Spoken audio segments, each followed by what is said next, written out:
Pues Fernando Raúl Alfredo Bordiñón, que esos 3 nombres tiene, ¿verdad? Es profesor asociado ordinario en el Departamento de Tecnología en la Universidad Pedagógica Nacional, en la UNIPE de Argentina.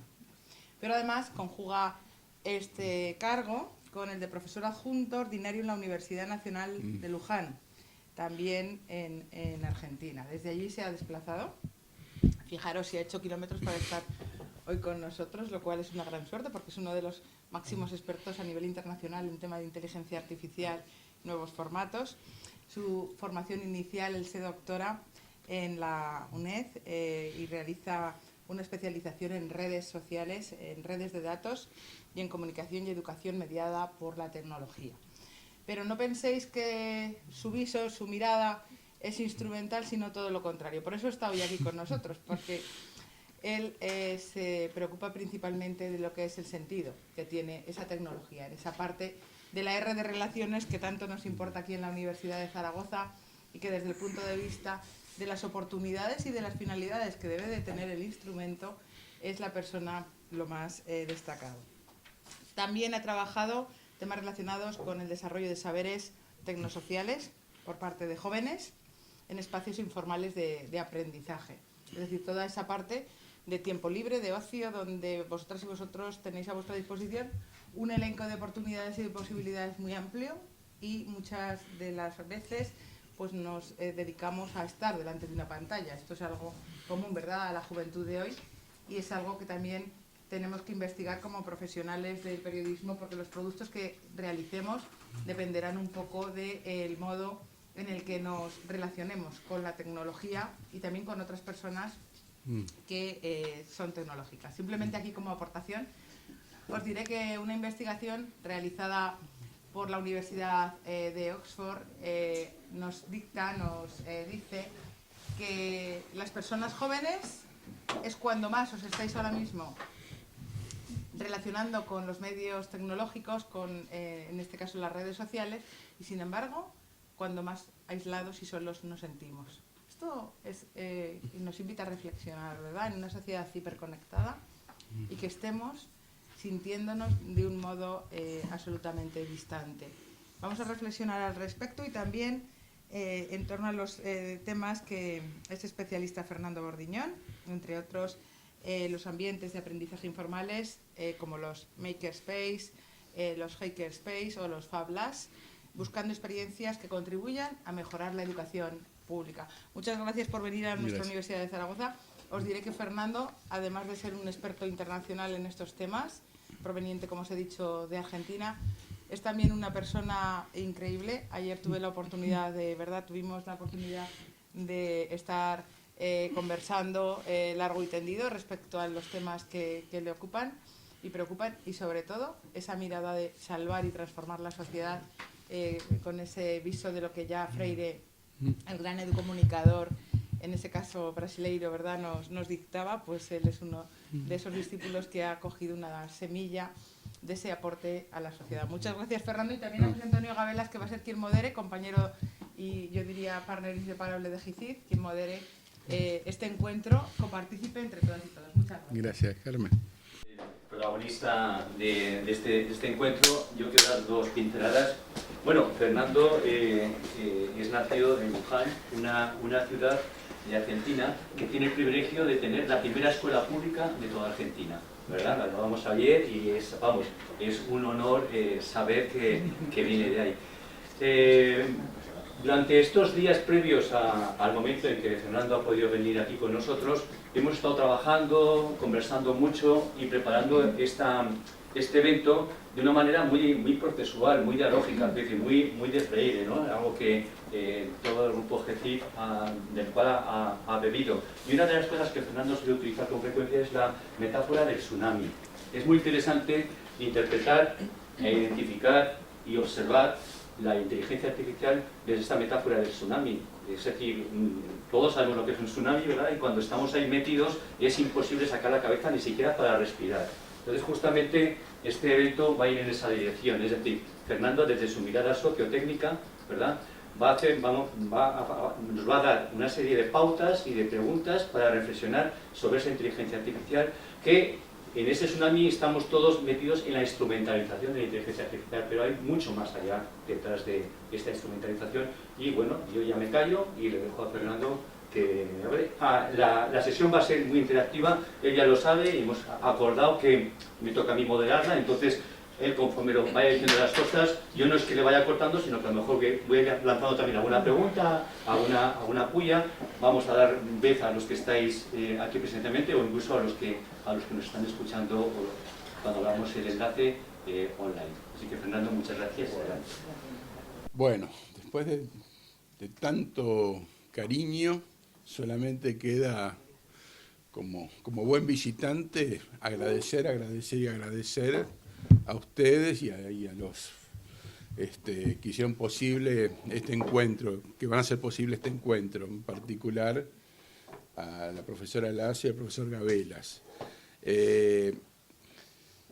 A ver, yo lo que traigo hoy es una propuesta de temas como para conversar. Quiero dialogar, quiero conversar, no me interesa hacer una ponencia acerca de lo que investigo, porque sería presuntuoso de mi parte, porque de verdad no estoy en el área de ciencias de la comunicación, de periodismo, entonces prefiero escuchar, dar algunos conceptos, vamos a trabajar con algunos conceptos como para entrar en tirar cartas sobre una mesa y empezar a trabajar sobre esas cartas conceptuales, pero no hay un objetivo profundo de contar una investigación, no. Es charlar con ustedes de estos nuevos elementos algorítmicos, de estas nuevas técnicas algorítmicas que están generando en este momento una suerte de revolución, por un lado cognitiva, y que está afectando a distintas profesiones, donde antes tuvimos, en las primeras épocas de la automatización, tuvimos la automatización de las plantas fabriles, o sea, se decía de los obreros de cuello, la automatización de los trabajos de obrero de cuello azul por sus camisas de fábrica, digamos, se decía, entonces, con los brazos robóticos que vimos en algunos videos, en algunas fotos, con máquinas que eran manejadas por computadora, que eran capaces de producir cosas, que de alguna forma reemplazaban al obrero y lo llevaban a las puntas, ya sea por un lado a proveer material o sacar material que producía la máquina, o la otra a programar y supervisar cómo tenía que trabajar una máquina. Esa fue la primera etapa de la automatización. A partir de algunas cosas que vamos a ver, se inauguró en este momento la segunda era de automatización del trabajo. Y esta segunda era está relacionada con los que se dicen con los trabajos de camisas de cuello blanco, en referencia ya a trabajos que tienen que ver con lo creativo, con la administración, trabajos que tienen que ver más con el uso de nuestro cerebro esencialmente que de nuestros músculos de brazos o piernas. Entonces, estamos en este momento. Hay una nueva serie de técnicas y herramientas que han emergido, que se están poniendo a punto, que nos están llevando para ese lado. Entonces hoy lo que vamos a tratar de trabajar son algunos conceptos en torno a esto, y yo entiendo que ustedes, en su profesión de periodistas, como creativos, como redactores, esto ya, la automatización del trabajo viene pasando hace años. O sea, ayer hablábamos con Carmen de que, por ejemplo, sabemos que hay algoritmos que redactan noticias, desde hace más de una década existen, o sea, noticias que son muy estructuradas, muy simples, como un informe de tiempo, o un informe de una acción en bolsa, o un informe de algún partido, de algún deporte. Generalmente hay mucho de eso que es escrito a máquina, o sea, se suman unos datos básicos acerca del evento y después lo que existe, el algoritmo lo que tiene son plantillas que toma esos datos, las integra a esas plantillas, un análisis final gramatical y listo, sale la noticia automatizada. Perfecto, eso fue limitado porque era la cantidad de plantillas que se podían hacer para ese tipo de noticias. Hoy estamos en un momento donde, como una metáfora decimos, los algoritmos narran, aprendieron a narrar.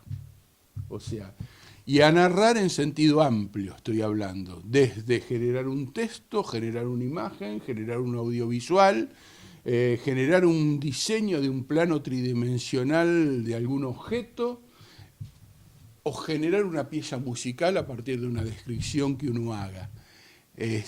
Entonces, los algoritmos aprendieron a narrar, entonces ya las posibilidades y el impacto y la aceleración en la producción de contenido artificial es muy grande, es muy, muy grande.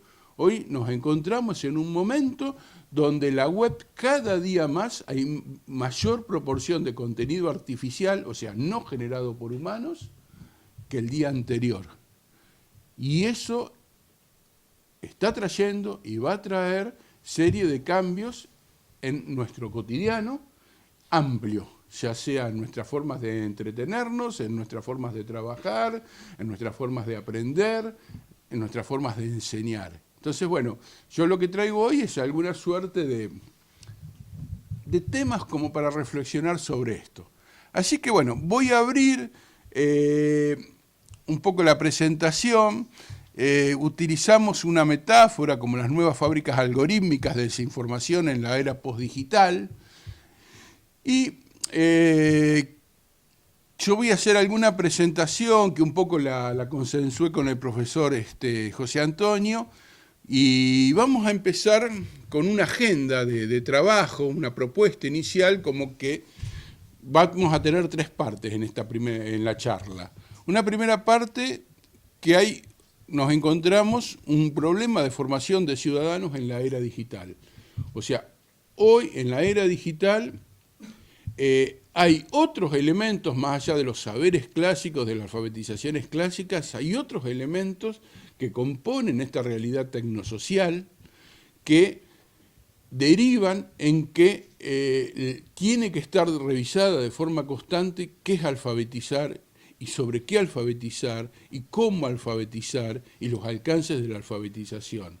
O sea, si uno quiere, en términos como hoy hablaron, en términos de Freire, cuando a Paulo Freire, al educador brasilero, le preguntaron, Freire, ¿qué es educar? Y educar es formar una persona libre en el sentido de que pueda comprender, pueda leer su contexto, interpretar su realidad y después pueda intervenirla positivamente para cosas que quiera hacer, que le guste hacer, para cosas que desea hacer. O sea, todo lo que es el proceso educativo tiene que llevar esos fines. Y yo esas palabras las cruzo, las traigo y las cruzo con alguien mucho más cercano a este tiempo, que es Manuel Castells, que fue, bueno, el profesor más citado en Hispanoamérica, digamos. Es una referencia al profesor Manuel Castells, también conocido porque fue ministro de universidades aquí, que en su trilogía de libros sobre redes, fue pionero en pensar las redes, y hizo una trilogía ya por el 90 y pico. En una parte de uno de sus libros, él habla de que veía, con esta revolución digital, él hablaba de 2 revoluciones. Dos revoluciones basadas en información. Una digital y otra biológica. Su libro, o sea, la que tomó más fuerza es la digital, pero la que está abajo es la biológica, que también tiene que ver con información, con que cada día tenemos más información acerca de nuestro organismo y cómo funciona y cómo se podrían resolver ciertos problemas que tenemos. Entonces él hablaba de 2 revoluciones, la digital y la biológica a partir de las técnicas genéticas emergentes. Y él hablaba de que si nosotros no estábamos formados para este mundo, iba a haber 2 tipos de ciudadanos, 2 clases de ciudadanos, los interactuantes y los interactuados por las tecnologías. Y él planteaba de que toda alfabetización tenía que formar gente que pueda interactuar, gente que pueda comprender el presente, la realidad sociotécnica, y luego pueda utilizar las herramientas, o sea, como para, en función de esa intervención propia, por motus propio, por cosas que lo afectan, cosas que lo impactan o cosas que quieren hacer, y no como los interactuados que eran aquellos, que era ese otro grupo de la población que iban a seguir caminos predeterminados por empresas, por ejemplo, por corporaciones, por modelos económicos, por planes de negocio. Y lo que iban a tener la falsa ilusión de que iban a dominar la tecnología, y la tecnología lo termina dominando a ellos. Esas dos categorías siguen estando vivas para mí, independientemente de cuál sea la tecnología del momento. Entonces, bueno, un poco hablar del problema de formación de ciudadanos. Segundo, bueno, charlar sobre un contexto. ¿Cuál es el contexto sociotécnico que estamos en este momento?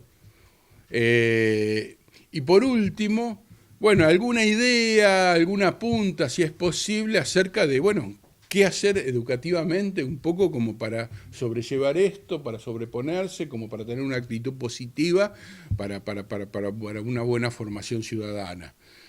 Entonces, primero, yo elegí un poco hablar del tema de desinformación.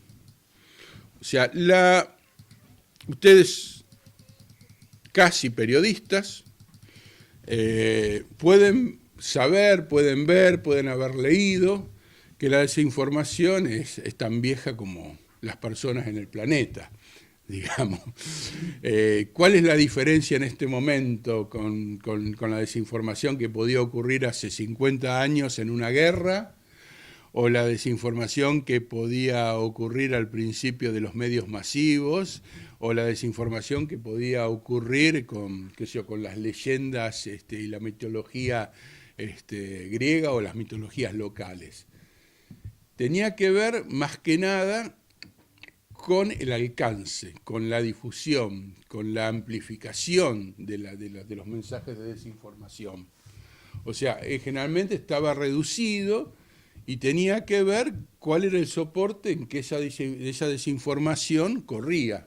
Primero de boca a boca, y después ya con la imprenta empezó una aceleración porque ya se podían imprimir diarios, libros en cantidad con desinformación, y hoy tenemos las computadoras como la nueva imprenta, con una capacidad de producción y de amplificación y de difusión y de instalación instantánea mundial tremenda.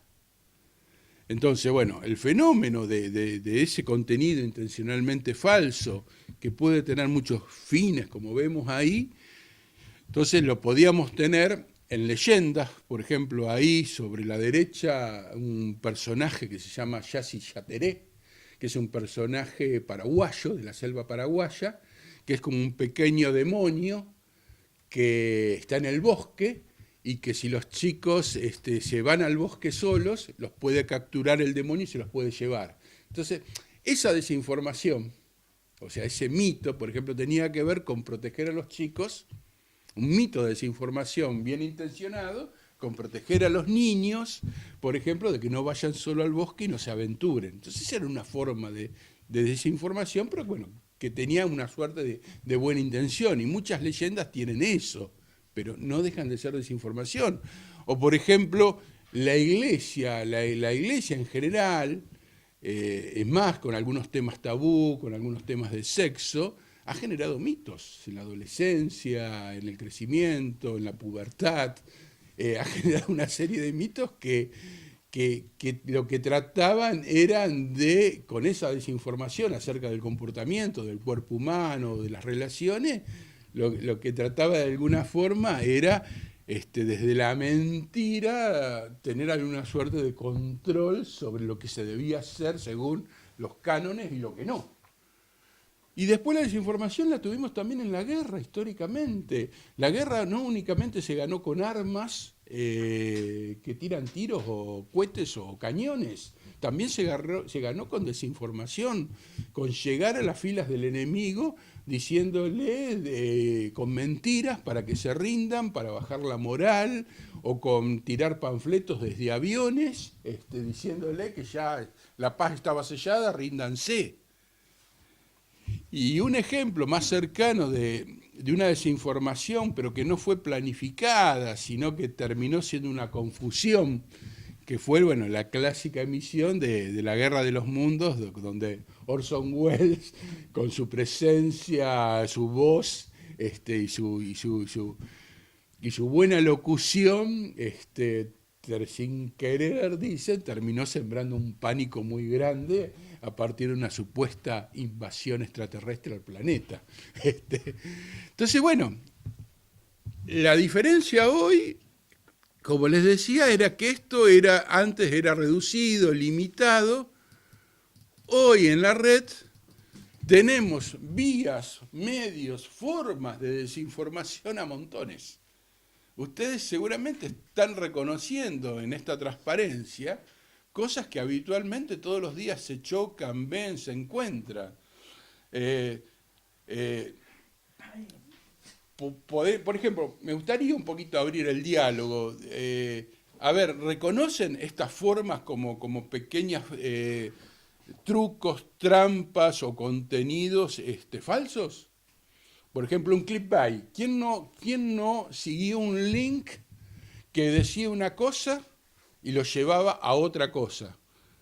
Que puede ser una noticia falsa o que puede ser una estafa.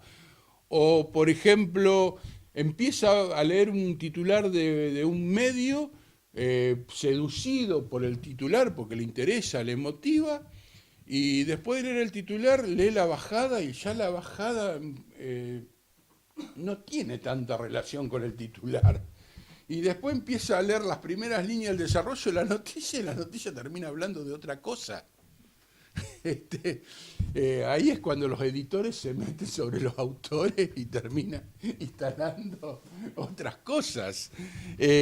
O noticias, hoy es común encontrarse con, además en medios que se presumen como medios que quieren ser serios o son serios, esa falta de confirmación, ese rumor.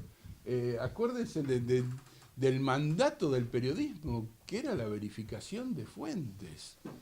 Primero era la verificación de fuentes, y para que sigan protegiendo la verificación de fuentes, la preservación de las fuentes por parte del periodismo, ese doble juego. Hoy eso está todo puesto en tensión en la red. Y eso nos está afectando. Bueno, nos está afectando primero ustedes en la profesión, y segundo está afectando nuestra forma de interactuar con el mundo. ¿Cuál es la realidad? Sobre estos elementos que has apuntado, que estás apuntando, Fernando, que están allí en la pantalla, a lo mejor nos podemos cuestionar, y yo lanzo esta pregunta al público, nos podemos cuestionar quién es realmente, no sé, vamos a llamarlo culpable. ¿Quién es realmente culpable de la desinformación? A ver qué os parece. ¿Quién lanza la desinformación? Fernando decía que había una intencionalidad. ¿Quién lanza la desinformación? ¿El canal que lo transmite o la red social que lo transmite? ¿O los usuarios que la replican? ¿Qué os parece? ¿A qué te refieres con usuarios que la replican? Pues lo que estaba comentando Fernando, tú allí te llega un enlace o por WhatsApp te llega algo y tal, y tú coges, lo miras, te impacta y dices, joder, y lo mandas para que siga circulando. Yo creo que los dos no tienen parte de culpa, evidentemente el que lanza ese titular engañoso o con clickbait y luego el que lo difunde. Yo creo que ambos tienen culpa, aunque sí que es verdad que el origen parte de el que lanza la noticia. Y que hay veces que la propia persona no sabe ni qué es falso, ni se para tampoco a analizar el contenido. Ese problema. Sí, pero entonces ella tiene culpa, ¿no? Que como no se para a leer la información de verdad de lo que es el texto. Ya, pero la tiene El titular. o la tiene. ¿No? Como que la culpa gorda es del que lo escribe, pero el otro también tiene culpa. No está así.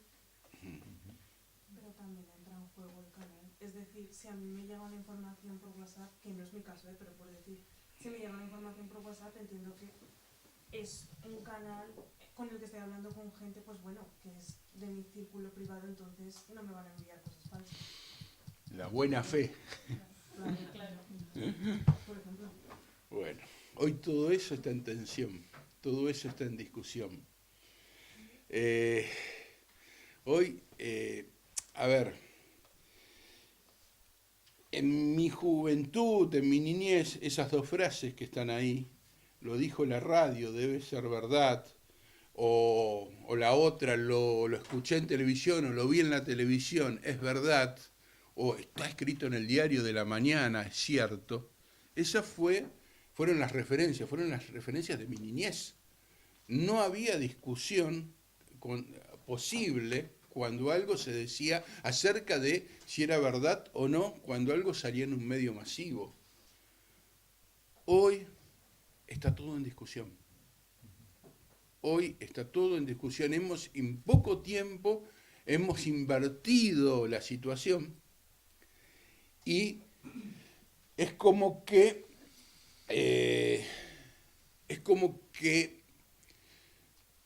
necesitamos sí o sí aplicar el pensamiento crítico por defecto.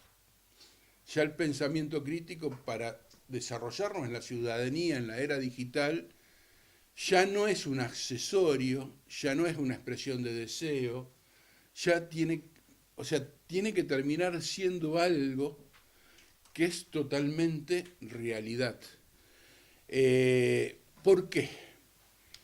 Porque mucha de la malintención, del origen de la malintención en la desinformación, se basa en el uso de algo que se conoce como sesgo cognitivo. Los sesgos cognitivos descubiertos o trabajados allá por la década del 70, principios de la década del 70, tienen que ver con estudios de psicología acerca de cómo nuestro cerebro ahorra energía. Saben que nuestro cerebro consume muchísima energía. Bueno, entonces, una de las formas que ha desarrollado el cerebro para optimizar su acción tiene que ver con eso que vemos ahí. ¿Qué se ve ahí? Ese caminito en la plaza, ¿qué vemos ahí? Un atajo, o sea, un atajo. Es para qué agarramos, para qué vamos a caminar más si podemos caminar menos. O sea, esos atajos que desafían a los ingenieros, que desafían a los arquitectos, también las construimos nosotros en nuestro cerebro a la hora de procesar información. Y esos estudios de principios del 70 de psicología llegaron a identificar más de 50 atajos distintos que usa nuestro cerebro, que luego fueron tomados, ahora vamos a ver algunos ejemplos, fueron tomados en un primer momento por gente de marketing para optimizar el marketing, para optimizar los mensajes de venta que recibíamos ya sea dentro de un negocio o en un medio. Y hoy estos sesgos cognitivos son utilizados por las redes sociales, sus filtros burbujas, sus cámaras de eco, también como para generar espacios donde nuestros sesgos cognitivos se liberen, se potencien y así caigamos en errores de razonamiento. Entonces, nos quedamos por ahora con los sesgos cognitivos como atajos mentales que nuestro cerebro ha construido para procesar información mucho más rápido, una forma de procesar, o sea, llegar a decisiones más rápidas. A ver, son como pequeñas orientaciones o pequeños protocolos que se dicen, si es A, entonces B, sin hacer un análisis de por qué es B. Esa sería un poquito la idea. Ahora, esos sesgos, cuando otros en la comunicación reconocen esos sesgos y utilizan esos sesgos, pueden hacer una comunicación mucho más útil y mucho más servil a sus intereses. Entonces, primero, como dije, fueron tomados por gente de marketing para optimizar ventas y hoy esto es tomado en el mundo de la comunicación, en los medios masivos, en Internet también, como para generar usuarios, atraer usuarios, mantener usuarios dentro de redes sociales. Entonces, digamos, la confrontación que hay a la hora de trabajar con un sesgo cognitivo es las creencias, o sea, nuestro cerebro hace prevalecer las creencias sobre los hechos. O sea, le da menos, ante una situación determinada donde se aplica un sesgo cognitivo, lo que va a prevalecer son más las creencias que tengo yo, esos algoritmos, esos protocolos que tengo incorporados, que los hechos reales. Y esa situación termina siendo parte de una potencial manipulación mediática. Por ejemplo, estos son algunos de los sesgos cognitivos que identificados, que existen y que hoy se siguen trabajando. Por ejemplo, sesgos de confirmación, favorecer la información que confirma nuestras creencias. O sea, yo puedo tener a veces un montón de información que rechaza mi creencia, pero si encuentro una, me agarro de esa. Hago como una suerte de anclaje. Entonces, digo, no, este post lo dice. Si lo dice este post, confirma lo que yo pienso. Y no es lo que yo pienso, es lo que yo me parece. Es el parecer, es lo subjetivo. Por ejemplo, arrastre, sesgos de arrastre. O sea, ustedes conocen la idea de cámaras de eco o filtros burbuja en redes sociales, ¿no? Bueno, a ver, hay un filósofo oriental, Han Bull, que tiene una serie de libros que ha estudiado este tema, que él tiene una máxima que dice que los hechos negativos en las redes sociales lo que hacen es que las personas abandonen las redes sociales. Entonces, si uno quiere una comunicación fluida en una red social, tiene que darle al usuario una dieta de información que le satisfaga, que sea afín a sus intereses. Y así funcionan, en general, los algoritmos que le arman los muros en las redes sociales. Terminan dando información que a uno le hace sentir bien, que no lo hace confrontar, porque ante la confrontatividad hay alguna suerte puede haber una posibilidad de abandonar. Y ustedes piensen que el negocio de los dueños de las redes sociales es capturar datos para alimentar algo que se llama economía de la atención. O sea, cuanto más atención haya frente a una pantalla en una red social, más ganancia potencial va a tener el dueño de esa red social, porque lo importante para él, aparte de las publicidades que ponga ahí adentro, son los datos que capture, donde a mí no me interesa tanto tu información personal ni tu información personal, pero sí me interesa tu perfil. ¿Qué sos? Una persona de tal religión, con tales gustos, que se siente bien con esto, que no le gusta lo otro. Bueno, esa información que yo clasifiqué a cada uno de ustedes es potencialmente de valor para anunciantes, que yo le puedo dar ya perfiles o lugares o usuarios donde ellos pueden poner publicidad con una probabilidad mayor que esa publicidad sea aceptada por esa persona. Eso es lo que se conoce hoy como economía de la atención, que es el negocio que hay abajo, el gran negocio que hay abajo de todas las redes sociales y de el sueño de tener anuncios a medida de cada subjetividad. Bueno, entonces los algoritmos que generan esos muros lo que hacen es, con mucho estudio psicológico atrás, es tratar de definir perfiles de cada usuario, de cada persona. Perfil político, perfil religioso, perfil sexual, perfil de consumo. Entonces nosotros estamos completamente perfilados, estamos continuamente perfilados.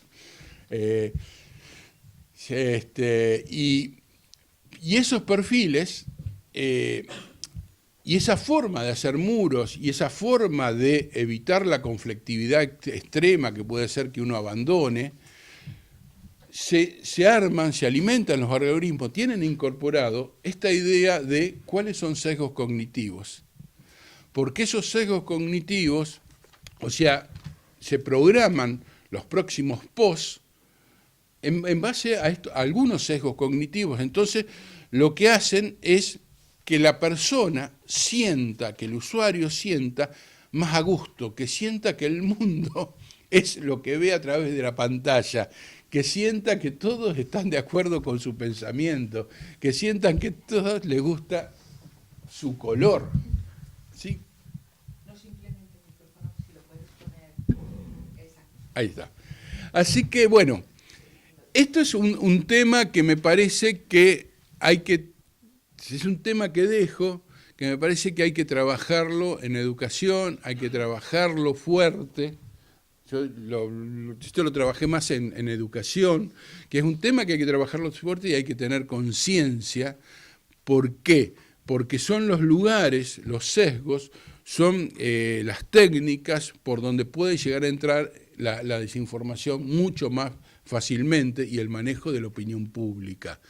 Hubo un caso muy grande hace unos años atrás con Facebook y una empresa asociada que fue Cambridge Analytica, donde hubo toda una manipulación a partir del uso de datos de perfiles, una manipulación que tenía por objetivo una suerte de control político de población para algunas elecciones.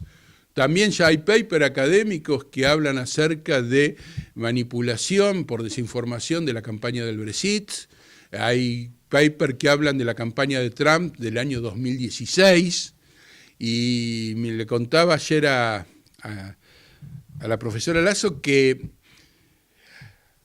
cuando el año pasado, en una revista norteamericana, cuando se lanzó la campaña de Trump a la presidencia, me acuerdo que la tapa de la noticia de cobertura del inicio de la campaña eran 2 robots enfrentados, porque decía que la campaña iba a ser promovida, armada y articulada por bots, por robots de internet de desinformación. Entonces le decía que esa era la metáfora que esperaban la prensa norteamericana de la campaña política de Trump, por ejemplo.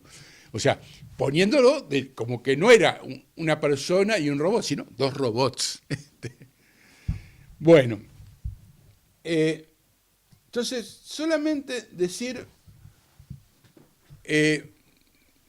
las cosas no ocurren por azar, atrás de las redes sociales, atrás de las cosas que nos relacionan, hay mucho estudio, hay mucha inversión, hay mucho dinero que se gana y por ganar. Ustedes nomás ven en la bolsa cuáles son las primeras empresas, las empresas líderes, y hoy son las tecnológicas. Y antes, si querés, las tecnológicas podían ser las más comunes, convencionales, como Microsoft, como Google. Y, por ejemplo, desde hace 2 años, empresas que fabrican software y que fabrican chips para procesadores, para la inteligencia artificial, picaron en punta. Por ejemplo, una es NVIDIA, NVIDIA, que es la que puede ser conocida porque hay muchas placas de video que son NVIDIA. Bueno, NVIDIA hoy es empresa líder económica a nivel mundial porque sus procesadores de sus placas de video son básicos para construir equipos de inteligencia artificial. Entonces, ahí también nos está dando quiénes son los que están teniendo ganancia en este mundo, que eso es la mirada sociotécnica que yo también propongo. Aparte de la mirada instrumental, de las herramientas que nos pueden servir y cómo nos pueden servir, esas herramientas no están en el vacío. Esas herramientas están planificadas, están diseñadas también para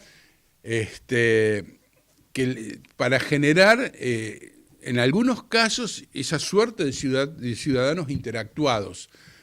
Por eso digo, nosotros tenemos que tener un espíritu más amplio para un desarrollo de esta ciudadanía en la era digital que nos permita, sí, a nosotros interactuar con la tecnología, no rechazarla.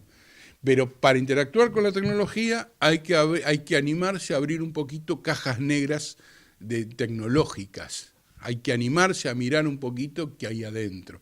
Hoy vamos a mirar un poquito qué hay adentro de la inteligencia artificial generativa. Esa es mi propuesta. Estaba leyendo ¿Tienes esta... alguna pregunta? Sí, sí. Antes de pasar al siguiente, bueno, con el siguiente punto, ¿alguna cosa por ahí? Sí, sí. Hola, buenos días. Digamos un poquito tarde, pero justo venía escuchando un podcast que estaba hablando sobre el tema de los sesgos cognitivos. Además, has mencionado algún filósofo que trabaja mucho en clase y que lo conoce bastante bien. Quería preguntarle, de alguna forma, cómo podemos, como comunicadores, como periodistas, cómo podemos combatir de forma estratégica esos sesgos cognitivos que todos tenemos. De hecho, venía escuchando en el podcast el tema del halo, es decir, esa imagen que nosotros creamos de primeras cuando conocemos a alguien. Es verdad que al final son milisegundos los que nos pueden influenciar y luego esa primera imagen es imposible de cambiar. Sí. Una vez que tienes una imagen o una impresión de alguien, luego es muy difícil modificar, ¿no? Profesionalmente o en el ámbito profesional, o sea, personal también. Entonces, de alguna forma, ¿qué tipo de estrategias o recomendaciones nos puede hacer para, de alguna forma, combatir todos esos sesgos? Ahí se empiezan a mezclar algunas cosas, porque creo que ahí lo que estás hablando más tiene que ver con las huellas digitales, la imagen que uno deja. Bueno, podría ser, pero me interesa más como estrategia cómo combatir esos sesgos que son... Mira, yo esto lo voy a repetir hasta el cansancio, un poco lo adelanté, que hoy el desarrollo del saber, del pensamiento crítico como un saber, hoy no puede ser una expresión de deseo en educación. Históricamente, cuando uno escribe proyectos de currículum, carreras, siempre pone como una expresión de deseo y desarrollar el pensamiento crítico. Hoy el pensamiento crítico hay que ponerlo adelante del todo. Y no puede ser una expresión de deseo. Hoy, desgraciadamente, necesitamos poner a funcionar nuestros cerebros más. Necesitamos cambiar actitud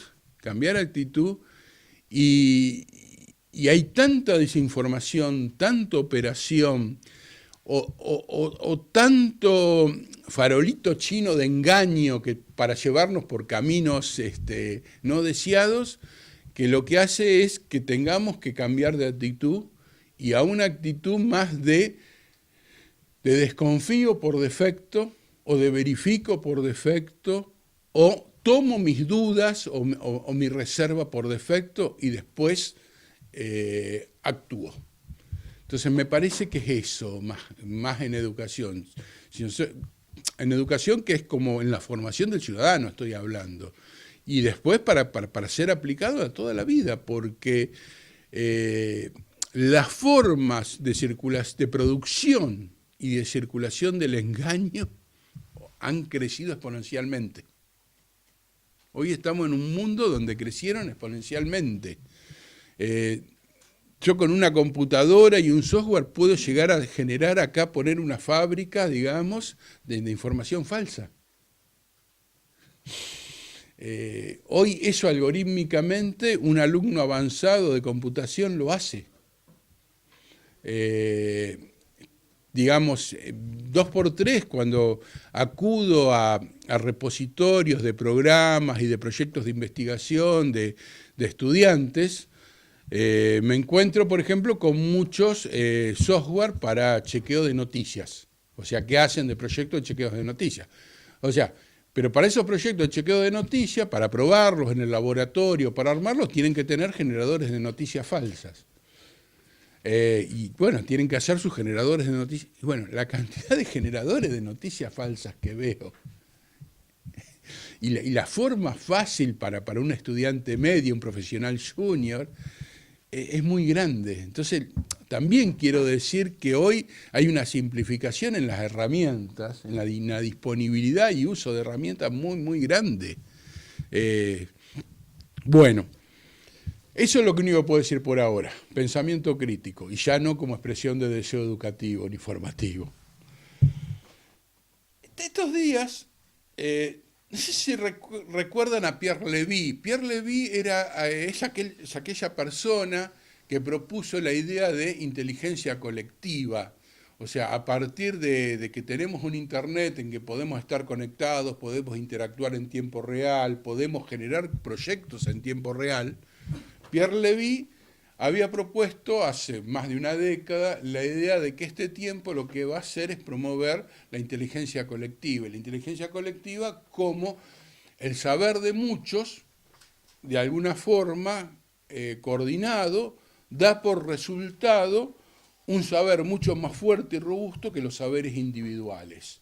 Esa era un poco de donde viene Perlevy, sus ideas de inteligencia colectiva. Ahora estaba leyendo un paper nuevo, que ahí está la cita, que salió en esta revista española Riet, la revista Educación a Distancia, que es ahora el último número de diciembre, donde él hace algunas reflexiones acerca de la nueva era de la inteligencia artificial y el algoritmo que genera, y me quedo con esta frase, que la voy a leer, la voy a pasar a leer, porque esta frase deriva de un gráfico que hizo Pierre Levy, en el cual habla de la evolución de la cultura y los medios de comunicación, partiendo desde una cultura oral, transmisiva, las tablillas, los códigos, luego la imprenta, bla, bla, bla, y él dice que estamos en un momento de una cultura algorítmica con plataformas, economía de la información, humanidades digitales, bueno, y otros elementos más que le agrega él, que son los que definen nuestro contexto. Ahora, esto él lo resume en una frase, que voy a leer más arriba, donde dice que la electrificación y los medios electrónicos y la informatización del siglo XX allanaron el camino para la cultura digital contemporánea, basada en técnicas de control de energía y materia, a escala de partículas elementales, la transformación automática de los signos, la comunicación global, interactiva, instantánea, y la economía de la información. Esto que hablaba acerca de los modelos de negocio que salen con las tecnologías digitales. Entonces dice que todavía es difícil especificar las nuevas formas políticas, epistémicas e ideológicas, y eso es lo que está en tensión, y eso es lo que yo propongo que tenemos que mirar más allá de las herramientas. Esas nuevas formas epistémicas, políticas, ideológicas, o sea, ¿cómo aprendemos? ¿Cómo construimos conocimiento? Nosotros venimos de una cultura basada en el libro, en la lectura de izquierda a derecha y de arriba hacia abajo. Y esto, en los últimos, ¿cuándo es YouTube? 2005. 2005 nació YouTube. Del 2005 en adelante, esto se cambió radicalmente. O sea, ya el libro, lo digo en una casa académica, en una casa de alto estudio, no tiene la hegemonía en la educación. Hoy, las piezas audiovisuales, ya sea para una educación formal o informal, forman parte de nuestro cotidiano. Desde cómo hago para cambiarle la batería a la llave del automóvil, que no me lo acuerdo, y veo el video de 1 minuto en YouTube, hasta voy a ver 5 videos distintos de fórmulas para hacer tal cosa porque no le estoy entendiendo al profesor o al libro la forma en que lo explica o porque es muy larga la explicación. Entonces, y en el marco de esto, cuando creíamos que todo estaba, que ya estaba todo dicho, que el cambio estaba, aparecen los contenidos a demanda. Lo que propone la inteligencia artificial generativa, esta nueva moda a través del ChatGPT, nueva moda, este nuevo estadio de la técnica algorítmica a través de ChatGPT, como la nave insignia de todo esto, lo que está proponiendo ya no es, voy a un buscador, pongo una necesidad de información, me aparecen 10, 20 posibles respuestas, elijo cuál es y la proceso. No, ahora es, le cuento a una máquina lo que necesito y la máquina me hace un texto a medida que en teoría respondería a esa necesidad de información. O sea, fíjense que en muy pocos años estamos con cambios muy grandes en las formas de cómo nosotros vamos a aprender, cómo nos relacionamos con el saber, cómo se va a transmitir el saber. Y eso me parece que también tiene que ser objeto de estudio, de discusión, de ese tsunami que hablábamos hoy, que contó el profesor Gabela, en el cual estamos metidos, en el cual estamos saltando de un lado a otro. Entonces, Levy lo que termina diciendo, que ahí es lo que yo trato de rescatar, es que lo que es seguro, sin embargo, que lo digital hoy opera como nuestro sistema operativo simbólico global. O sea, lo digital es el sustrato, es la plataforma, es la infraestructura de nuestro cotidiano. Hay una metáfora tomada del filósofo Deleuze que habla de que lo digital es como un rizoma. Un rizoma en biología es una planta que abajo en la tierra tiene una raíz común, pero arriba, sobre la tierra, uno ve como que salen distintos pinchitos verdes y entonces por arriba parece como que fueran plantas distintas, pero abajo es una única raíz, es una única planta. La metáfora del rizoma se ha tomado para lo digital porque lo digital es infraestructura, es una única raíz que hay en el mundo que está vinculando nuestro entretenimiento, nuestro trabajo, nuestro estudio, está vinculando lo económico, la vida misma. Y jugando la apuesta, Levy dice, ya no es un rizoma, es un sistema operativo. Y un sistema operativo es lo que nos permite que nuestra computadora, nuestro celular, sea una metamáquina. ¿Qué significa que sea una metamáquina? Que yo en esta pantalla, hay una batería que se está agotando acá, dice. Bueno, que sea una metamáquina. ¿Qué significa que sea una metamáquina? Que en este momento en una ventana esté jugando, que en otra ventana esté haciendo una transmisión en vivo y que en otra ventana tenga las slides y que en la otra ventana esté leyendo el diario. Entonces, eso es un sistema operativo. Un sistema operativo es lo que está abajo de cualquier aplicación que permite que nuestra computadora, nuestro celular sea una metamáquina. Bueno, Levy lo que dice que hoy las tecnologías digitales son nuestro sistema operativo en términos de comunicación y tecnología, sino también, y acá vienen las TRIC, en las relaciones sociales. O sea, en las relaciones sociales. O sea, las relaciones sociales, sí o sí, hoy en gran parte en los urbanitas, en los conectados, se terminan tejiendo sobre esa infraestructura, sobre ese sistema operativo. Por eso quería rescatar esto, porque lo vi de Levy, me pareció como complementario a las metáforas del rizoma y además, bueno, le agrega lo social. Que esto que estás indicando, Fernando, de la inteligencia colectiva de Levy, es algo que a nosotros, a Gerci, ¿verdad, Carmen? Desde siempre nos ha inspirado muchísimo, y Pablo ya desde hace bastantes años, y nos ha servido como inspiración para desarrollar todo el modelo de las TRIC. Y de hecho, durante varios años teníamos una plataforma que se llamaba TRIC Lab, Laboratorio de las TRIC, donde Toñi también ha participado, otras personas que no están aquí, a través de las redes sociales íbamos construyendo diferentes discursos que en principio podían estar fragmentados, pero que luego se convertían en artículos que iban apareciendo en algunas plataformas y tal.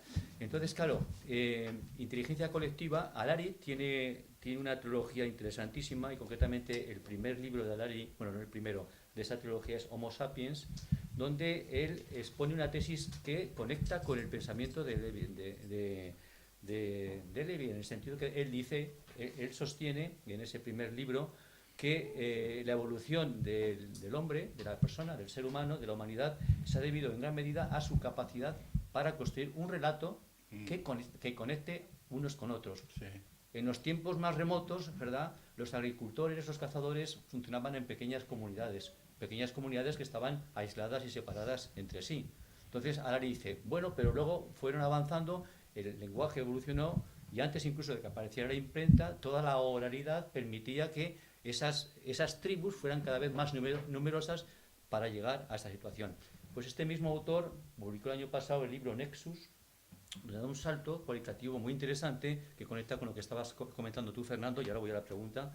Él dice, con Nexus, dice, pues ese relato ahora es un relato digital, es un relato que está en ese sistema operativo que estabas indicando, que forma parte de ese conjunto de raíces que están bajo la tierra, pero que están funcionando. Entonces la pregunta es, esto nos lleva a las narrativas del algoritmo. ¿Cuáles son los elementos que construyen y sostienen esas narrativas del algoritmo, además de los sesgos y otras cosas que has dicho? ¿Cuáles son los elementos sustanciales que diferencian el relato de las narrativas del algoritmo de esos relatos de la oralidad, de esos relatos de la conexión que teníamos anteriormente? Bueno, ahora vamos, yo te voy a posponer un momento la respuesta para trabajar un concepto. Te voy a proponer para trabajar, porque vamos a ver en unos momentos cómo trabajan hoy los algoritmos de inteligencia artificial generativa. O sea, lo vamos a ver desde el concepto, desde la idea, no desde el código informático, no me interesa eso. Entonces, voy a posponer unos minutos la respuesta para llegar a eso, y ahí sí ver, porque la pregunta él es clave para ver cuáles son las limitaciones de los algoritmos hoy. Bueno, entonces, cerrando con Levy, lo que abrí con Levy, bueno, hoy estamos en un mundo complejo, interesante, un poco lo que discutíamos ayer, una época única, en la cual, bueno, las tecnologías digitales son el rizoma, ahí está la metáfora de la planta con la raíz común, y arriba como que pueden ser plantas distintas, pero están todas conectadas, están todas vinculadas. Estamos, diría el filósofo español Jesús Martín Barbero, hace tiempo atrás, estamos en la época del fin de los mediadores clásicos, o sea, por lo menos con relación al saber, cómo nosotros construíamos saberes, que construíamos a través de los maestros, de los mayores, del barrio, del cura. Hoy hay una construcción de saberes a través de plataformas sin los mediadores clásicos, de otra manera, algoritmos por doquier, por donde quieran, que están regulando, coordinando, seduciendo, clasificando, dosificando nuestra vida. O sea, algoritmos por todos lados. Y estamos en un mundo donde hay una economía de la atención creciente. O sea, hay una nueva mina de riqueza, una nueva mina de oro, de datos, que está alimentando a grandes corporaciones. Y el alimento son esos clics que hacemos nosotros, esas geolocalizaciones, de dónde hacemos esos clics, con quién nos estamos relacionando nosotros, cómo nos estamos relacionando nosotros. Entonces, bueno, que eso es lo importante a tener en cuenta a la hora de pensar en usar cuál aplicación. Saber, en el fondo, saber atrás cuál es el modelo de negocio del fabricante de esa aplicación. ¿Por qué? Porque si uno no lo sabe, muchas veces puede entrar por caminos falsos, puede entrar por lugares donde lo lleven a ser un interactuado por la tecnología y no a interactuar, no utilizar la tecnología de una forma superadora, de una forma mucho más rica. Entonces, lo último que había notado como una broma para discutir al final, ahí en Colorado, era: estamos ante el fin de las referencias de los fact-checkers como referentes de un saber. Ustedes conocen los fact-checkers. ¿Cuál es el problema de discusión de los últimos 10 días con respecto a los fact-checkers? Que ha salido en la prensa y que algunas empresas y algunos gobiernos han decidido, por ejemplo, dejar X.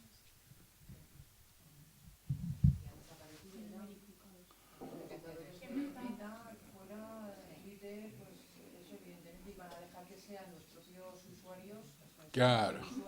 Quienes hagan el papel de chequeadores. Sí. Es como si en la academia ahora no existiese la meritocracia académica, no existiese la revisión por pares, no existiese la revisión, ese reconocimiento a gente, a pares y a el saber de pares. Y entonces ahora alguien hace un libro, hace un paper y va a una suerte de votación entre toda la universidad, entre todos los profesores y los estudiantes, si ese paper se publica o no. más o menos, para mí, es una metáfora parecida a esa la que está pasando. O sea, los fact-checkers, como organizaciones, puede haber fallas, puede haber sesgos en algunas organizaciones, pero los fact-checkers son referencias de nuestro tiempo, referencias necesarias que nos ayudan a tener un procesamiento mucho más profundo y fidedigno de la información y a combatir parte de esos sesgos que tenemos nosotros.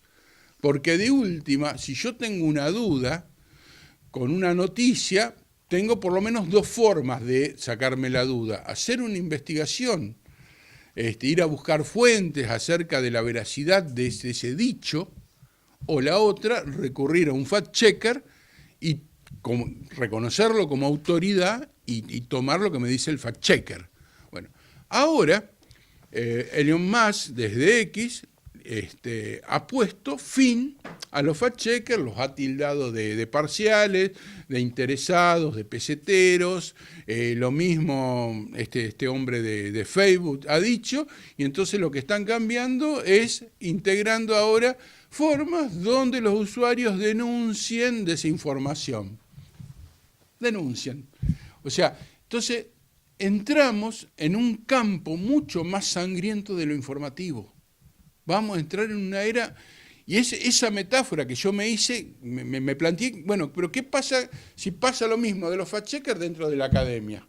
Nos convertimos en una suerte donde esta meritocracia que ha construido la academia y ha construido el saber, y es buena que la tengamos hoy, es como que de un día al otro la derrumbamos y la cambiamos por una suerte de democracia liviana, asamblearia, por una suerte de Estado, no democracia, no quiero bastardear la palabra, sino por una suerte de Estado asambleario donde todo el mundo vale lo mismo. Y en el saber sabemos que no, cada uno está en un distinto grado del saber y en una distinta profundidad y en una distinta rama del saber. No todo vale lo mismo. Entonces, cambiar lo objetivo por lo subjetivo. Esta gente lo que está haciendo es cambiando lo objetivo por lo subjetivo. Bueno. Si me dejas hacer sí, el abogado del diablo sobre esto. Has dicho antes que nos tenemos que cuestionar el modelo de negocio de los fabricantes de las APPs. ¿Y no nos tenemos que cuestionar el modelo de negocio de las agencias de verificación? ¿No nos tenemos que cuestionar las redes clientelares que hay de las agencias de verificación? También, pero no por una mueren todas. Puede haber que haya tendenciosidad en algunas agencias de verificación. Esta está aliada con esta ya está subvencionada por este partido, que eso en la viña del Señor lo vamos a encontrar, pero en general, que es lo mismo que pasa con los papers.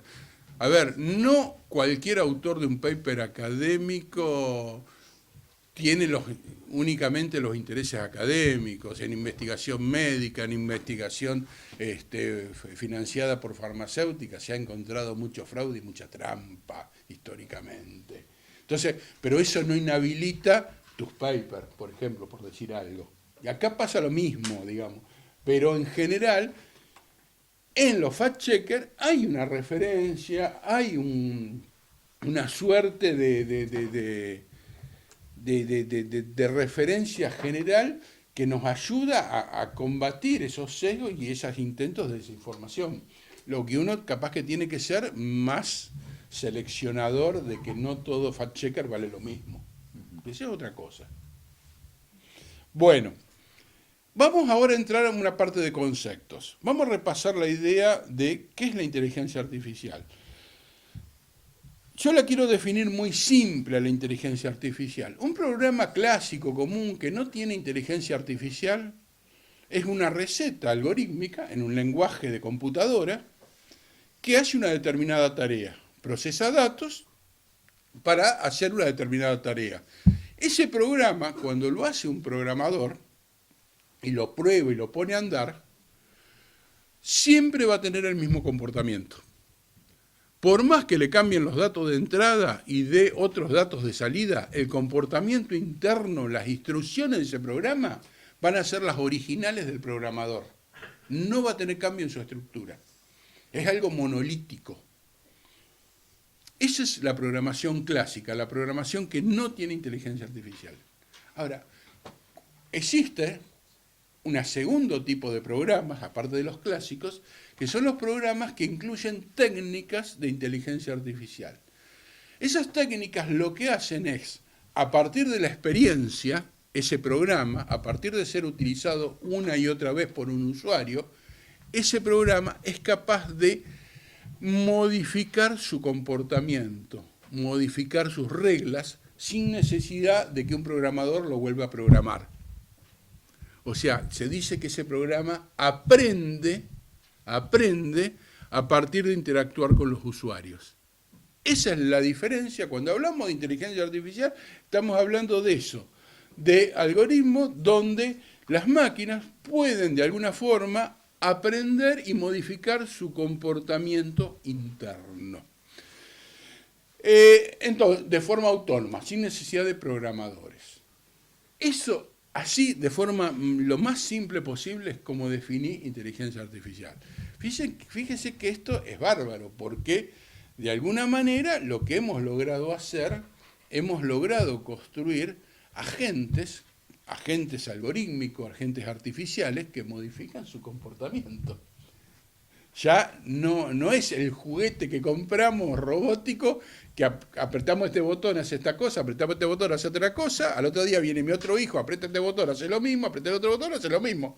Ahora tenemos ese juguete con inteligencia artificial, donde a partir de interactuar con mis hijos, se adaptó a las cosas que le gustan a mis hijos, entonces va modificando su forma para agradarle más, por ejemplo, a mis hijos, su forma de actuar.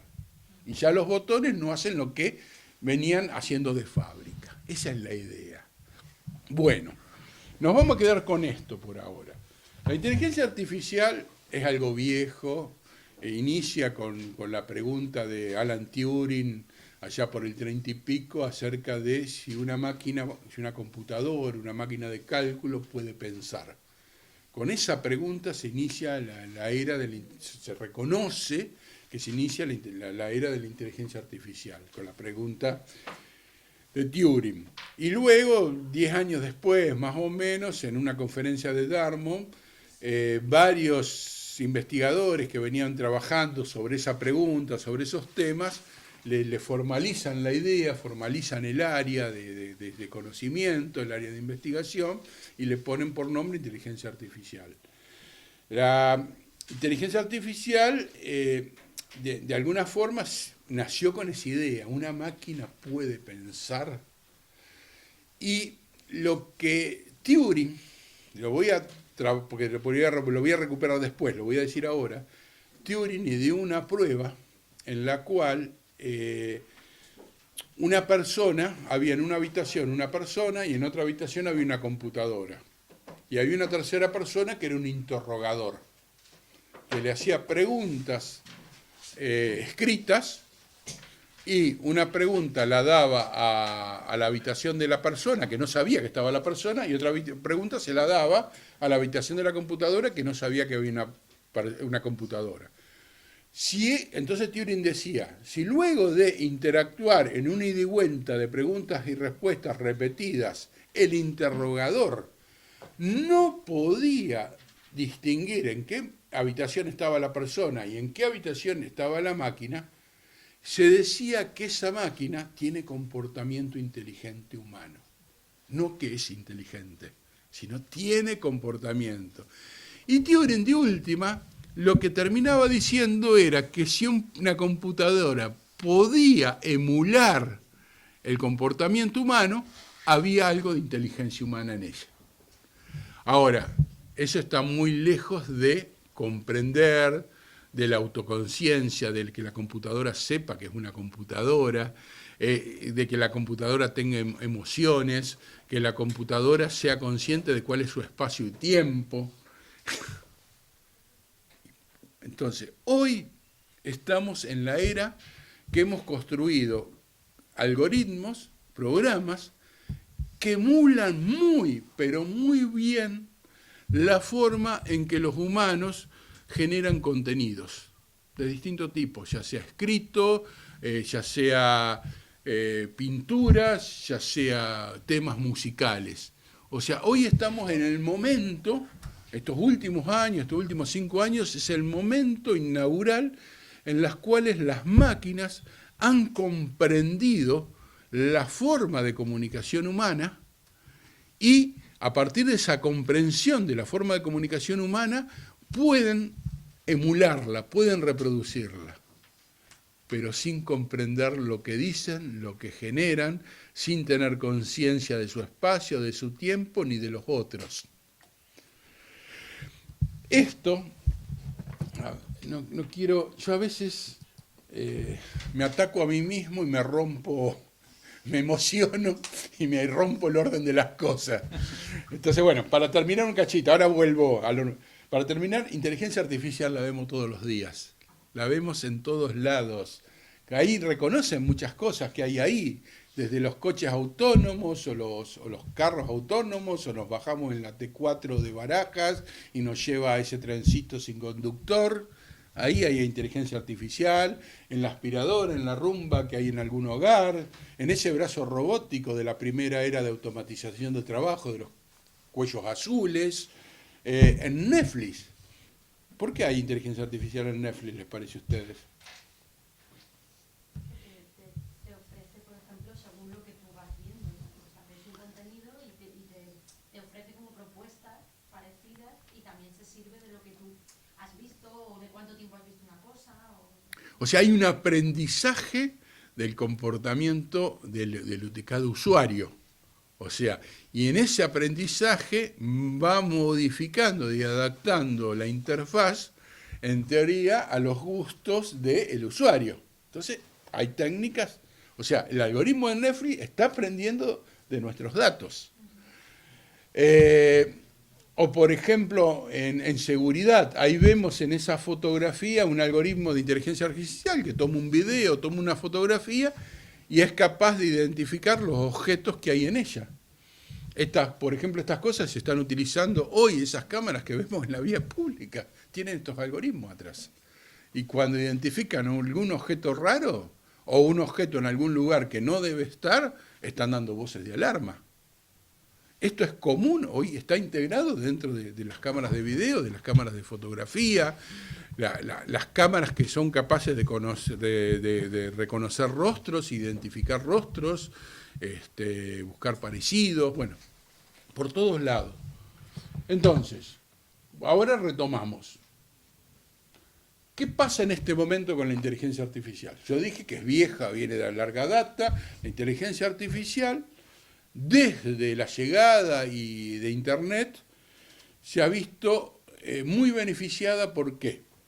Porque empezó ya no a trabajar con poquitos datos que eran los que podía reunir un par de investigadores y becarios en un laboratorio para hacer pruebas. Ahora empezó a tener acceso a los grandes datos, a esos datos que están en Internet. Entonces ya las experiencias ya no lo hacía con muestras, las podía hacer sobre la población total de algo. Eso por un lado. Por otro lado, empezaron lo bien logrado de la emulación. Bueno, ahí volvemos a Turing. O sea, se aprendieron las reglas del lenguaje por sí mismos, lograron superar a todos aquellos algoritmos hechos a mano, donde las reglas las introducían personas del lenguaje. Acá, entonces, como se ha aprendido con millones y millones de textos, hoy emulamos. Hoy se emula, y se emula muy bien el decir humano. Después vamos a ver otros contenidos, pero por ahora nos quedamos con la narrativa. Ahora, ahora yo les voy a decir cómo trabajan estos algoritmos. Estos algoritmos trabajan como, no sé si alguna vez han tenido un abuelo, un tío que tenga un lorito en la casa y ese lorito hable. ¿No? Ojalá. Bueno, o en alguna peli o en algún cómic vieron a un lorito que decía, qué sé yo, Pedrito quiere la papa, Pedrito quiere la papa, repetía el lorito. Bueno. Funcionan muy parecidos esos loritos, estos algoritmos. Esos loritos, primero, tienen la característica de que sus cuerdas vocales son parecidas a las de un humano, entonces pueden emitir sonidos que se parecen a los del humano. Entonces, primero tiene esa característica. Y segundo, es un problema de adiestramiento. Si es tener paciencia del dueño, enseñarle a decir algo y cada vez que lo va diciendo bien, darle una galletita, un pedacito de lechuga. Ahora, el lorito sabe que si dice Pepito quiere la papa, le van a dar la lechuga, le van a dar el alimento. Ahora, el lorito sabe, comprende, tiene conciencia de que se está, digamos, de lo que está diciendo. No, está emitiendo sonidos, pero sin conciencia de lo que está diciendo. Entonces, acá es lo mismo. Estos algoritmos, gente de la academia que los ha investigado de forma temprana y los ha investigado de forma crítica, los llama loros probabilísticos o loros estocásticos a estos algoritmos. Es más, una de las científicas, una etíope, Stig Helbrut, que trabajaba en el área de ética de Google y tuvo que dejar el trabajo por críticas que hizo a estos algoritmos, bueno, terminó haciendo con una serie de compañeras un paper un poco donde hacía algunas críticas a potenciales peligros si no se lograba medianamente normalizar el desarrollo de estos algoritmos. Ella hablaba de loros estocásticos. ¿Por qué? Porque generan texto de acuerdo a cadenas de probabilidades que hay adentro del modelo. Entonces, cuando ustedes en un prompt le ingresan una frase, de forma normal, el algoritmo lo que hace en esencia es calcular la probabilidad de la próxima palabra. Entonces, por ejemplo, ustedes ingresan la frase, mi madre es. Entonces, como tienen un modelo estudiado, aprendizaje de probabilidades de cadenas de palabras aprendidas por millones y millones de textos, tratan de buscar qué es lo más probable que continúe a es. Una vez que tiene ese próximo término, esa próxima palabra, entra la frase como nuevo prompt y trata de calcular la próxima palabra. Y luego entra la frase como prompt y trata de calcular la próxima palabra. Un poco es como trabajan nuestros predictores de los teléfonos celulares, que nosotros vamos escribiendo y nos van sugiriendo las palabras más probables. O cuando nosotros estamos escribiendo en el prompt de Google para buscar y nos está sugiriendo la palabra o los términos más probables de acuerdo a las 3 o 4 caracteres que escribimos. Ahí atrás hay modelos de lenguaje. Para que haya esa predicción hay modelos de lenguaje. Bueno, la inteligencia artificial trabaja con esto. O sea, entonces la primera noticia, esto y algunas técnicas más. Pero lo importante es cuáles son los límites acá. No hay autoconciencia. Nosotros tenemos autoconciencia, somos humanos, somos personas, sabemos que existimos. Somos bien de Descartes. Las máquinas no tienen autoconciencia. Segundo, no tienen comprensión semántica alguna de las que están produciendo. O sea, y por no tener comprensión semántica, las primeras versiones del modelo de GPT cometían errores muy frecuentes que se llamaban alucinaciones. O sea, se decía, en algunos, como respuesta a algunos prompts, uno lo que obtenía era alucinaciones. O sea, terminaba armando frases, oraciones, párrafos que estaban bien escritos sintácticamente, pero semánticamente no tenían nada que ver con la realidad.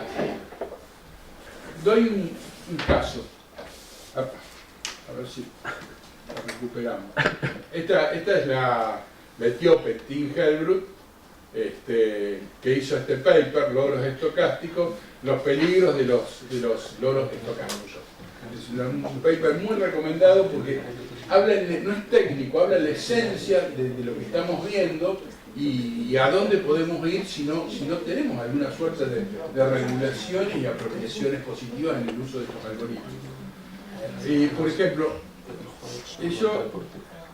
Por ejemplo, este es un cuadro clásico de Sonora.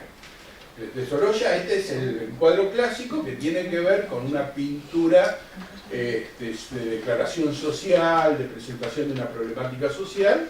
Entonces, esto fue un prompt que le hice hace rato a ChatGPT, hace 1 año y pico, digamos, a versión vieja. Le dije, ¿podría describirme al cuadro?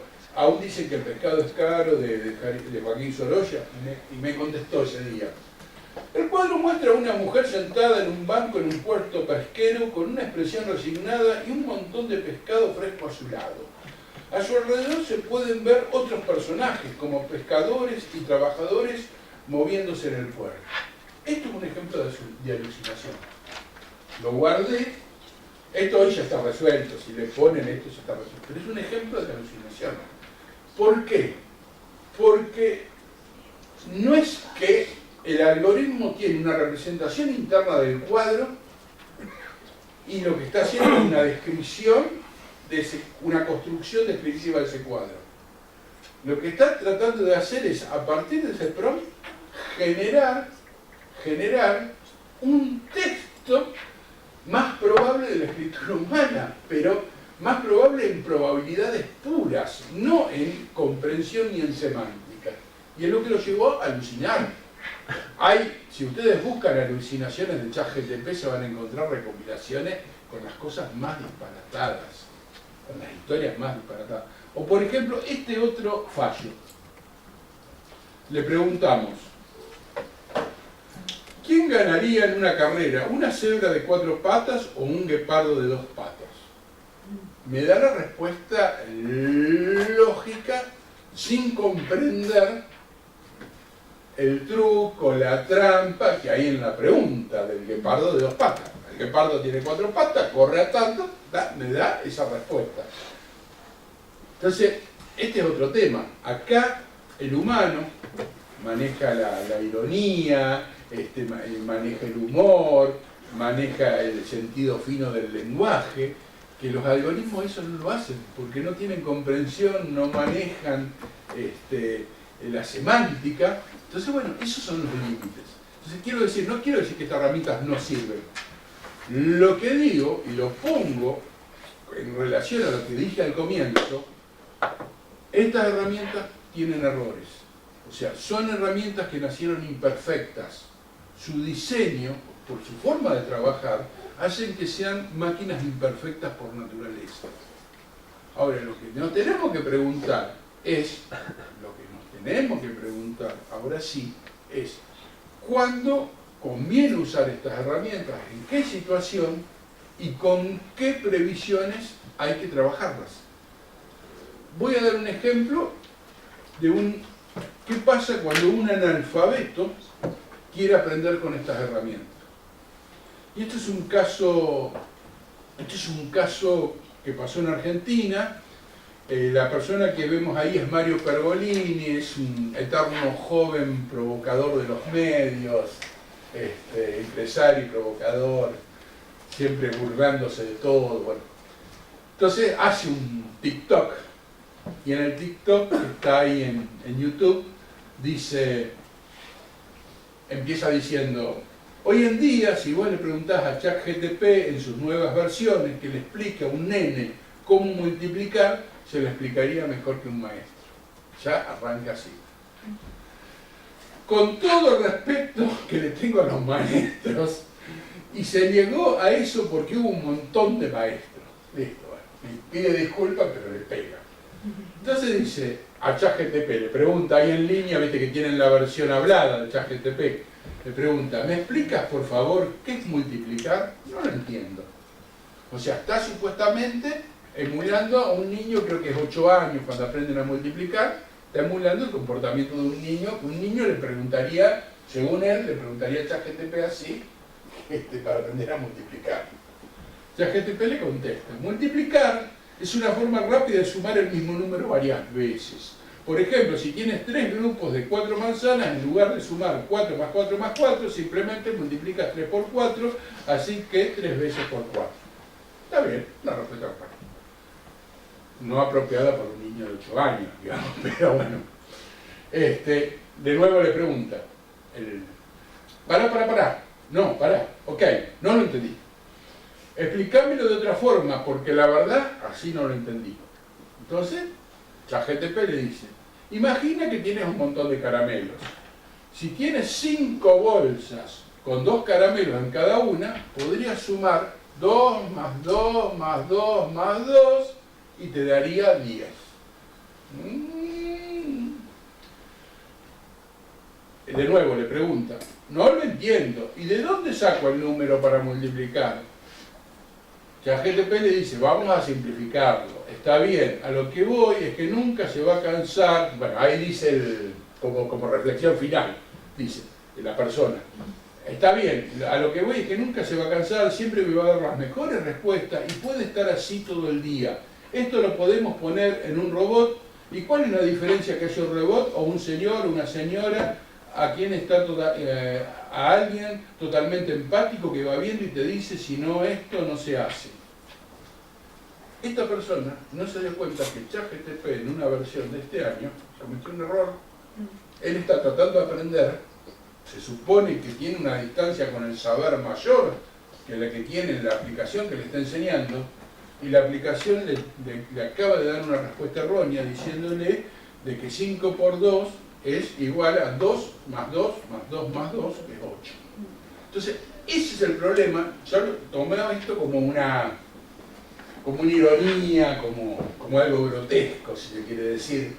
Pero quiero decir, en los ejemplos del uso del ChatGPT o las aplicaciones GTP, yo reconozco que tenemos que tener un cierto camino en el saber sobre lo que estamos preguntando, consultando, averiguando, que nos permita poner en marcha el pensamiento crítico.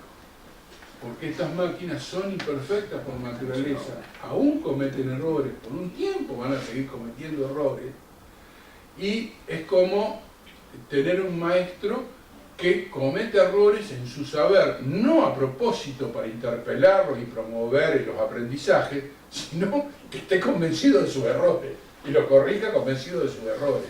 Sería lo mismo.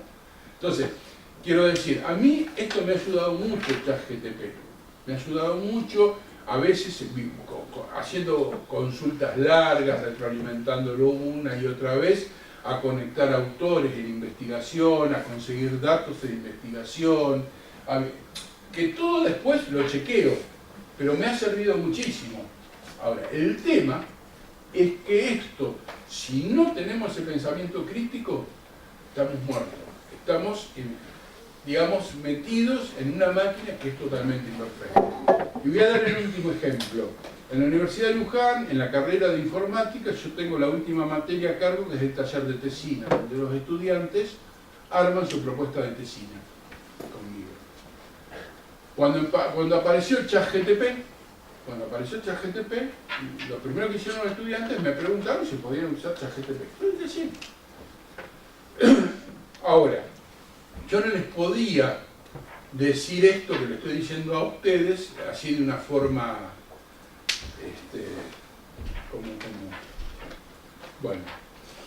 relatada. Entonces aproveché y hice una experiencia con mis estudiantes. En la clase siguiente, cuando nos reunimos, en un práctico, les traje un autor de computación, referente, interesante, bueno, y les dije, vayan a ChatGPT y pregúntenle cuáles son las 5 mejores, o las 10, no me acuerdo, publicaciones, o las publicaciones mejores de esta persona. Bueno, fueron, la hicieron, el tuvieron la lista con las 10 referencias bibliográficas. La segunda parte es ir de a una buscando los capítulos del libro, los libros o los papers. En un directorio los descargan. Primer paper aparece, segundo paper aparece, tercer paper aparece, cuarto paper, no aparece el paper, pero la referencia era como que era la mezcla de dos papers distintos. Estaba bien el título, pero los autores eran otros y la publicación era otra. El quinto paper no existía. El sexto era de otro autor. O sea, muchas cosas en ChatGPT tienen que ver con la generación de un contenido sí o sí. O sea, es como que necesita generar ese contenido. Y acá, como yo le pedí la lista de 10 papers, generó 10 papers, pero no necesariamente por la forma de trabajo, que ya les conté cómo es la forma de trabajo, esos 10 papers existen, están o son. Ahora, ¿cuál es la diferencia? Entonces les pregunto, abro la pregunta. ¿Cuál les parece que es la diferencia entre utilizar un buscador y utilizar ChatGPT para realizar una misma tarea? ¿Les parece a ustedes? Hombre, la inteligencia artificial es más inmediata en la respuesta. Me refiero, te la da tal cual y tú cuando lo buscas en Google, por ejemplo, tienes que meterte, investigar, con el ChatGPT te la da entera la respuesta que tú quieres generalmente. Te da pistas. O sea, Google te da pistas, te da Sí, fuentes claro. potenciales. GTP te genera una salida. Ahora, ¿ustedes se preguntaron por qué ChatGPT en particular, cuando da una respuesta, no incorpora fuentes? Ahora hay unos híbridos que empezaron a incorporar o tratan de incorporar en este momento alguna fuente, pero en esencia, ¿se preguntaron por qué no incorpora fuentes de forma tradicional ChatGPT? Porque reúne miles, ¿no?, de fuentes de información para sacar una conclusión. Porque su modelo de trabajo no se basa en fuentes. Porque le interesa esa respuesta, que tú leas esa respuesta concreta, ¿no? Porque detrás hay... Porque no se basa en fuentes. Nosotros, por ejemplo, cuando escribimos algo, un ensayo, un reporte, un trabajo práctico, trabajamos con fuentes. Vamos generando el contenido del texto entre los apuntes del profesor, el libro, el apunte que me pasó Pepa. Vamos armando... Esto no trabaja así. Como decía hoy, esto trabaja prediciendo cuál es la palabra más probable que va a seguir en un texto que estoy armando. Y eso nada tiene que ver con una construcción de fuentes, porque una construcción con fuentes tiene que ver con la construcción, con la comprensión de lo que estoy trabajando y con un contexto semántico que no hay.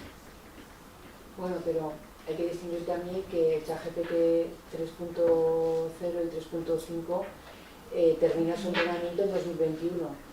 También. Empieza en 2022, en noviembre de 2022, y su base de datos termina en 2021. Por eso no tiene información actualizada. No obstante, sí que si tú le pides, ya aparte ahora, que ya lo hace por sistema, que sí que te da esas fuentes de información, pero ahora con los nuevos modelos de lenguaje, con el 4.0, todos están conectados a Internet, todos.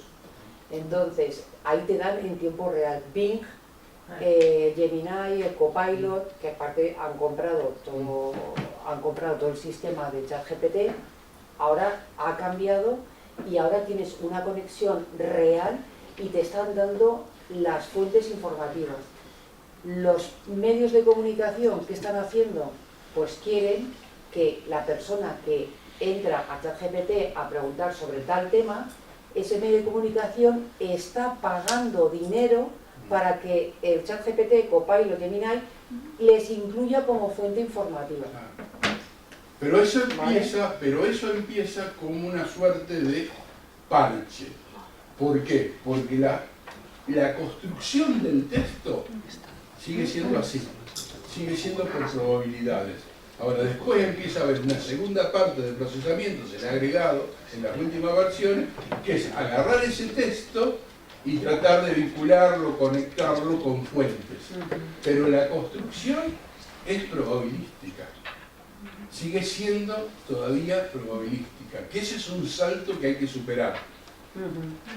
Bueno, estamos ahora a punto de entrar ya con el prompt conceptual, que ahora mismo es lo que se está, no sabemos si está a punto de aparecer ya, en lugar de la tokenización de las frases, palabras y particiones por campos semánticos, morfológicos, ahora el gran desafío que está, lo que digo, es casi inminente, es el concepto, o sea, ChatGPT y los grandes modelos de lenguaje ya no solamente van a parcializar las palabras y con un cálculo matemático qué palabra tengo más cerca para que me lo genere, sino van a conseguir entrar en el concepto de ese texto, de esa frase, que va a funcionar como si fuesen palabras clave y todo eso. Sí, hay algunos avances en lo que se conoce como los mecanismos de atención, que es no tratar a todas las palabras por igual, sino en un prompt determinado, por ejemplo, que eso ha sido uno de los avances, y ahí hay un poquito de análisis semántico, pero no en la construcción de la respuesta, sino